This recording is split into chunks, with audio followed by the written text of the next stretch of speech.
अतिशय सामान्यातली सामान्य अशी जनाबाईंची ओळख. पण आयुष्यभर मोलकरणीचं काम करणाऱ्या या दासीनं एक असामान्य काम केलं. ते म्हणजे तिनं काळजाचं ठाव घेणारे अभंग लिहिले आणि मराठवाड्यातल्या गंगाखेडची जणी संत जनाबाई बनली.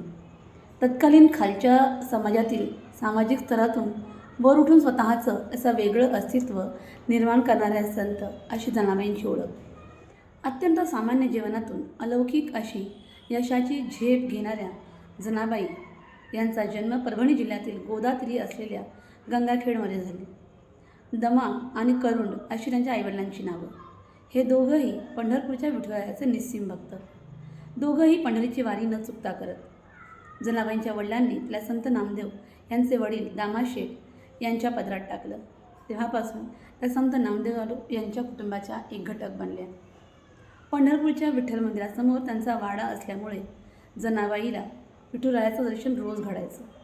त्यातच नामदेवांच्या घरी विठ्ठल भक्तीचा सातत्यानं गजर होत असल्यानं त्यांच्या जीवनात पंढरपूर, पंढरीनाथ आणि नामदेव यांना विशेष स्थान होतं. नामदेवांच्या सहवासात त्यांनी पांडुरंगाच्या निस्सीम भक्तीचा ध्यास घेतला. ते जनाबाईंचे पारमार्थिक गुरु बनले. त्यामुळेच त्यांना नावयाची दासी असंही ओळखलं जातं. संत जनाबाई आयुष्यभर राहिल्या त्या पंढरपुरात, संत नामदेवांच्या घरी. दासी म्हणून राहिलेल्या जनाबाईंच्या वाट्याला इथं काबाड कष्ट आलं.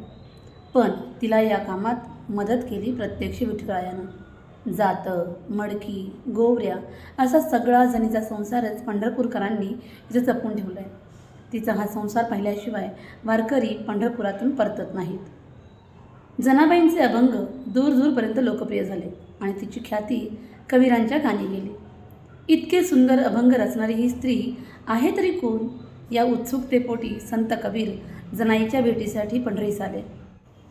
संत जनाबाई आणि संत कबीर यांच्या भेटीविषयी आपण जाणून घेणार आहोत पुढील भागामध्ये. तोपर्यंत रामकृष्ण हरी.